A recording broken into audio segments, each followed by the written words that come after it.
এ ব্যাপারে আমি শুধু না, নাঈম ভাইও কোনো দ্বিমত পোষণ করার কারণ নেই, তাহলে আমরা অন্য প্রসঙ্গে যাই। কারণ নেই। এখানে একটা কথা, এক কথায় বলা যায়, সেটা হচ্ছে যে অনির্বাচিত সরকারের ব্যক্তির কথা আমরা বাইরে বাদ দিলেও সরকারের যে মন্ত্রিসভা রয়েছে সেখানে তো অনির্বাচিত লোক রয়েছে, এবং কাজেই এখানে অনির্বাচিত দিয়েই তিনি কিন্তু নির্বাচনের কাজ করাতে চাচ্ছেন প্রধানমন্ত্রী। আরো একটা কথা তাদেরকে হচ্ছে যে অনেক বেশি এমনকি- ইম্পর্টেন্স তিনি দিচ্ছেন। তাতে অন্যতম প্রধান হচ্ছে যে স্পিকার যে তিনি নিয়োগ করলেন, এটা তো সবচেয়ে বড় একটা প্রমাণ। তা আমার মনে হচ্ছে আসলেই আমরা যে নাঈম ভাই যেটা বলেছেন বা আমরা সবাই যে আলোচনাটা করছি, তার কি আমরা চাচ্ছি কি? এটা গণতান্ত্রিক রাষ্ট্রে আমাদের সংবিধান সম্মতভাবে ৫ বছর পরেই একটা নির্বাচন অনুষ্ঠিত হওয়া, সেই নির্বাচনে আপনার সরকার যারা যখন গঠন করবে, মেজরিটি যারা তারা করবে, এখানে তো কোনো দ্বিমত নাই। এবং এখানেই কিন্তু আমাদের জায়গাটা আজকে আলোচনার। তো সেই জায়গায় বর্তমান সরকার সংবিধানকে পরিবর্তন করে তারা দলীয় সরকারের মাধ্যমে নির্বাচন করে তারা আবার ক্ষমতায় যেতে চায়। আমরা যেটা মনে করি যে আমরা এইভাবে যদি একটি লেভেল ফিল্ড, মাঠ সমান্তরাল না করে কোনো নির্বাচন হয় এবং দলীয় সরকারের মাধ্যমে নির্বাচন হলে সেই নির্বাচন কারচুপি হবে, এবং কারচুপি হওয়াটা সম্পর্কে জনগণের মধ্যেও কোনো দ্বিধা নেই। এবং যে রিপোর্টগুলো বের হয়েছে বিভিন্ন পত্রপত্রিকায়, যে আপনার এই গবেষণামূলক বক্তব্য এসছে, তাতে এটা সবাই বলছে এই ধরনের কোনো নির্বাচন হতে পারবে না যে নির্বাচন বর্তমান সংবিধানে রয়েছে। কাজেই এখানে আসলেই জটিলতা বেশি নেই, এটা জটিল করা হচ্ছে, বিষয়গুলোকে জটিল করা হচ্ছে। আমার কিন্তু এখনো মনে হয় যে আমি তত্ত্বাবধায়ক সরকার ছিল এবং সেটা তাদেরই দাবি ছিল, তার পরিপ্রেক্ষিতেই একটা নির্বাচন হবে, সেই নির্বাচনে আগামী নতুন সরকার গঠিত হবে 5 বছর। এটাই ছিল বিধান। জি, আমি শুধু এটুকু বলতে চাই, এমনকি বর্তমান সংবিধানের আওতাতেও যদি উভয় দল এক হয়, তাহলে একটা যেটাকে বলা হয় নিরপেক্ষ সরকার গঠন করা এখনো সম্ভব। এটা অনেক বিশেষজ্ঞ, সংবিধান বিশেষজ্ঞই এটা বলেছেন, সবাই জি। জানে। সুতরাং কিন্তু ওই বসাটা হচ্ছে না। ওইটাই হচ্ছে না, তো এখনো হচ্ছে না। আমরা এখানে এই অনুষ্ঠানে এই অনুষ্ঠানগুলি আলোচনার চাইতে আমার মনে হয় যেন এগুলি দোয়ার অনুষ্ঠান হওয়া উচিত, যে আমরা সবাই এখানে আলোচনা করব না, আল্লাহর কাছে দোয়া করি যেন সবার উপরে ইয়ে হয়, মানে বোধোদয় হয়, যারা যেন দেশের স্বার্থে একটা ইতিবাচক সিদ্ধান্ত নেয়। আচ্ছা, আমরা এই বিষয়ে নন ভাই, আমরা দর্শক আমরা একটু দেখতে চাই যে এই বিষয় নিয়ে ডিফারেন্স আমাদের দুই প্রধান নেত্রী, তাদের মুখ দিয়ে আমরা একটু কথাটা শুনি, তারপরে আলোচনায় ফিরব।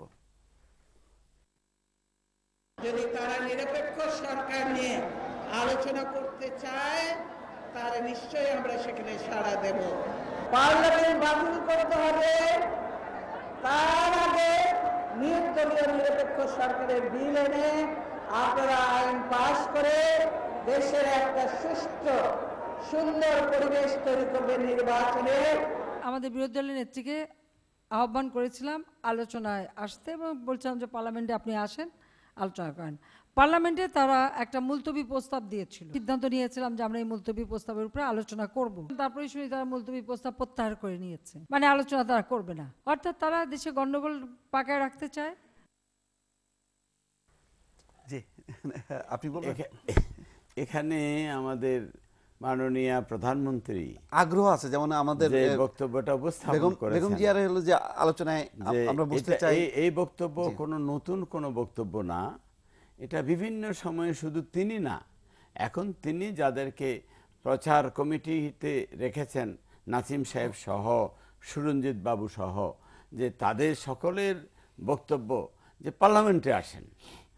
কিন্তু আপনার নিশ্চয় জানা আছে, নাঈম ভাই আরও ভালো করে জানবেন, সেটা হচ্ছে পার্লামেন্টে সুনির্দিষ্ট ভাবে এজেন্ডা ভিত্তিক পার্লামেন্টের কার্যক্রম নির্ধারিত হয়, দিনের কার্যক্রম নির্ধারিত হয়। এখন আপনি যে পার্লামেন্টে কি আলোচনা করবেন, গত পার্লামেন্টে গেল, এই পার্লামেন্টের আগেও তো এই কথা বলা হয়েছিল এবং সেই পার্লামেন্টে আমরা গিয়েছি। কাজে এগুলো হচ্ছে আপনার ওই যে একটা কিছু যারা বুঝে না, এই ধরনের অবুঝ শিশু হতে পারে, অথবা অনেকেই এই সম্পর্কে ধারণা নেই, কনস্টিটিউশন সম্পর্কে অথবা পার্লামেন্ট সম্পর্কে ধারণা নেই, তাদের উদ্দেশ্যে তিনি এই বক্তব্যগুলো বলছেন। আসলে এইখানে কোনো সারবস্তু নেই। আপনার কাছে আসার আগে আমাদের দর্শক, আজকের আমাদের এই আলোচনায় অংশ নিচ্ছেন বাংলাদেশের সমাজতান্ত্রিক দল বাসদের সাধারণ সম্পাদক খালিকুজ্জামান। জান ভাই, আপনি কি আমাকে শুনছেন? হ্যালো, হ্যাঁ শুনছি। আচ্ছা, যেটি নিয়ে মানে আমরা আলোচনা করছি সেটা হচ্ছে যে আজকে আপনি নিশ্চয়ই বিএনপির চেয়ারপারসন খালেদা জিয়ার বক্তব্য শুনেছেন। তিনি বলেছেন যে তত্ত্বাবধায়ক দেবেন, নাহলে বিদায় নেবেন, আলোচনার জন্য প্রস্তুত আছে, কিন্তু সরকার মানে আলোচনা করছে না, তত্ত্বাবধায়কও দিচ্ছে না। অর্থাৎ তত্ত্বাবধায়ক না দিলে তিনি বলছেন যে তা নাহলে বিদায় নিন। আবার প্রধানমন্ত্রী এক অনুষ্ঠানে বলেছেন যে তাদের আলোচনার জন্য তারা প্রস্তাব তুলেছিল, কিন্তু নিজেরাই সেটি প্রত্যাহার করে নিয়েছেন। সেই কারণে তারা নিজেরাই আলোচনা চান না, তারা একটা গন্ডগোল পাকাতে চান। এই বিষয়ে আপনার একটু যদি পর্যালোচনা। ওনাদের এই যে এটা বাকযুদ্ধ, এইটা শুধুমাত্র এখন আমরা শুনছি তা না, বহুদিন থেকেই এই বাকযুদ্ধ চলে আসছে। কে কথার মার পেছে পিছনে ফেলবেন, কে সেখানে জনসাধারণের মধ্যে তার এই মতামত নিয়ে আসতে পারবেন, এটার একটা প্রথম কথা হলো যে এমন নয় যেটা সমাধানের অযোগ্য। যদি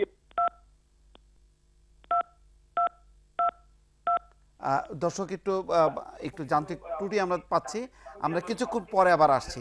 জান ভাই, আপনার কাছে কিছুক্ষণ পরে আসছি, আমরা শুনতে পাচ্ছি না ঠিক মতো।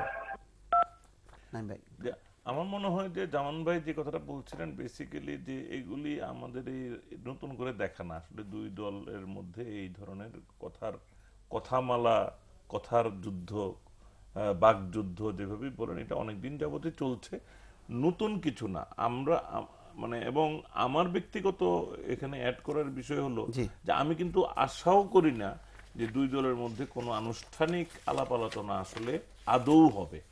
যেটা হবে, মধ্যস্থতাকারীদের ভূমিকা, সেই মধ্যস্থতাকারী কি দেশি না বিদেশি না উভয়ের মিলিত কিছু হবে, সেটা আমরা এখনই নিশ্চিত করে বলতে পারবো না। পরিবর্তন কোথায়? সেই আগের জায়গায় তো থাকলাম, সেই জাতিসংঘ, সেই মার্কিন রাষ্ট্রদূত, যেটা 7-8 বছর আগে আমরা দেখলাম। এক্স্যাক্টলি, পরিবর্তন কোথায়? পরিবর্তনের কি কারণ? আমরা তো পরিবর্তনের কিছু দেখছি না ওই অর্থে। কিন্তু আপনি যেটা বলছেন যে, আমি একটা বিষয় বলছিলাম, সম্ভবত শিক্ষা নেবেন যে তারা এমন কোন তৃতীয় পক্ষের কাছে দিবেন, তৃতীয় পক্ষকে আসতে সুযোগ দিবেন না যেখান থেকে তাদের এবার আর রক্ষা হবে না। যদি এবার যদি তৃতীয় পক্ষ আসে, সেটা আর 2 বছরের জন্য কেউ আসবে না। ভাই, আসি আপনার কাছে। জামান ভাই কি পেয়েছে? জামান ভাই শুনতে পাচ্ছেন আমাকে এখন? হ্যাঁ হ্যাঁ জি, আপনি বলছিলেন একটু, জি বলেন এবার। না, ওই যেটা বলছিলাম যে সমস্যা সমাধান হবে কি হবে না, সেই ক্ষেত্রে একটা কথা বলার আছে যে যদি হয় সুজন তেঁতুল পাতায় 9 জন। এখন এইটা সমাধানের অনেক রাস্তা আছে। ওনারা সাংবিধানিক পথেও করতে পারেন, সমঝোতার মধ্য দিয়ে করতে পারেন, কিন্তু প্রশ্ন হলো একজন ক্ষমতা ছাড়বেন না, আরেকজন এদেরকে ক্ষমতায় থাকতে দিবেন না। এটা হলো মূল কথা। ফলে এখানে প্রশ্নটা এরকম নয় যে আমরা যেহেতু ক্ষমতা কেন্দ্রিক, ইতিমধ্যেই আমরা লক্ষ্য করছি যে সরকারের মেয়াদ শেষ হওয়ার এই সময়কালে এসে সরকারি দলের বিভিন্ন স্তরে তারা এমন ভাবে উঠে পড়ে লেগেছে, দখল এর আগে তো চলেছিল, কিন্তু সেই ধরনের একটা লুটপাটের একচ্ছত্র কর্তৃত্ব প্রতিষ্ঠা করার জন্য তাদের মধ্যে যেমন চলছে, বিএনপি তারা মনে করছে তারা ক্ষমতায় চলে যাবে। ইতিমধ্যে 5-6টা আন্তঃদলীয় সংঘাত, ইতিমধ্যে একজন মারাও গেছে। বড় বড় নেতাদের সামনে যারা একটা রেফারি চান, একটা তত্ত্বাবধায়ক সরকার চান, ওই দলের নেতৃত্বের রেফারিগিরি তো তাদের কর্মীরা মানছে না, ওনাদের সামনেই তো খুনোখুনি হচ্ছে। ফলে আজকে যখন তারা আগামী যে মানুষের মধ্যে এই জন্যই প্রশ্নটা এসছে যে এই নির্বাচন আদৌ হবে কিনা, আর ধরেন যদি নির্বাচন হয় সেই নির্বাচন কি সবার কাছে গ্রহণযোগ্য হবে? নির্বাচনের ফলাফল কি সবাই মেনে নেবে? নির্বাচন যদি হয়ে যায় তারপরে কি সংসদ কার্যকর হবে? নির্বাচন হয়ে যদি যায় তারপরে কি শান্তি ফিরে আসবে? ফলে এই সমস্ত প্রশ্নগুলি সেটা মীমাংসা করা যাচ্ছে না এই জন্য যে এদের জনগণকে নিয়ে আসলে কোনো বিষয় নাই। সেটা হলো ক্ষমতায় এক সময় বিএনপি ছিল, তাদের সম্বন্ধে অভিযোগ এসেছিল, তারা মনে করেন যে মানুষ এটা ভুলে গেছে। ফলে এখন এই সরকারের দুর্নীতি দুঃশাসন সেটার স্মৃতিটা জীবন্ত জ্বলন্ত। ফলে সেখান থেকে মানুষ মুখ ফিরিয়েছে। মুখ ফিরানোর কারণে বিকল্প রাজনৈতিক শক্তির অনুপস্থিতির কারণে এখন বিকল্পহীন হয়ে মানুষ এদেরকে ভোট দিচ্ছে। ফলে এটা যে বিএনপির পক্ষে জনমত গেছে এইভাবে বোঝাটা সঠিক হবে না। জামান ভাই, আপনাকে অনেক ধন্যবাদ এই আলোচনা অংশ নেওয়ার জন্য। শেষে কি বললেন?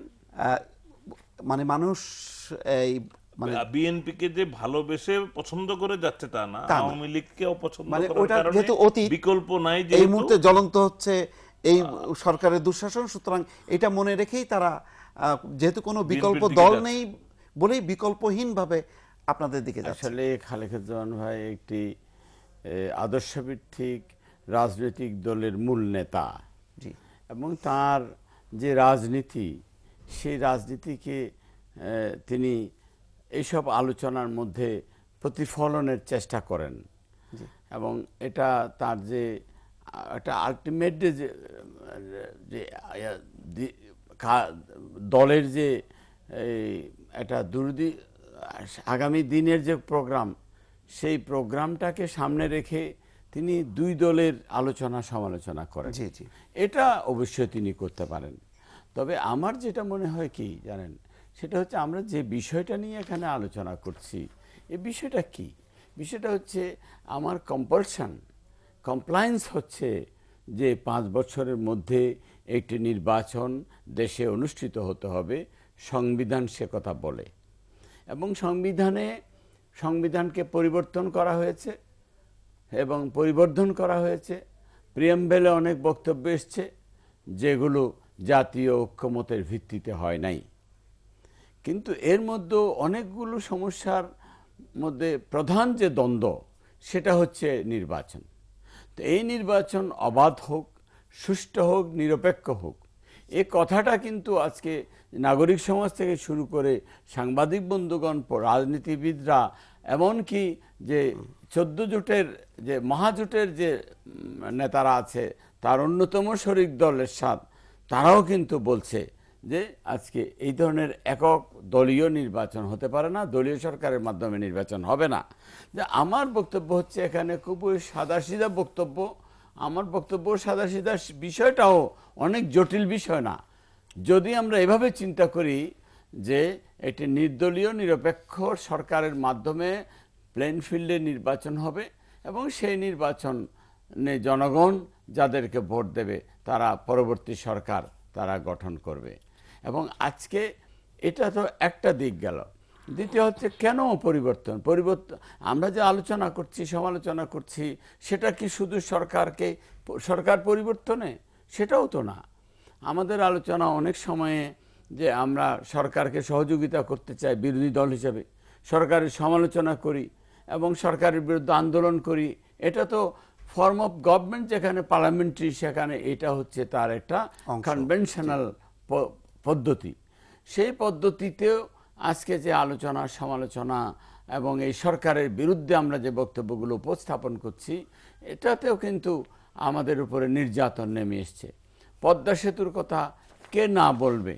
জনগণ। পদ্মা সেতু দুর্নীতি হয়েছে, কিন্তু দুর্নীতি হয় নাই এই কথাটা বলার জন্যে এমন কেউ নেই যে যিনি বলেন নাই কথাগুলো এই সরকারের।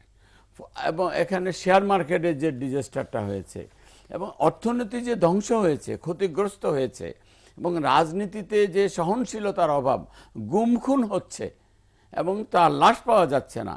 ওই আপনার এখানে এবার অধিকারের যে প্রধান জি। আদিলুর রহমান শুভ, তাকে গ্রেপ্তার করা হয়েছে। তার অপরাধ কি?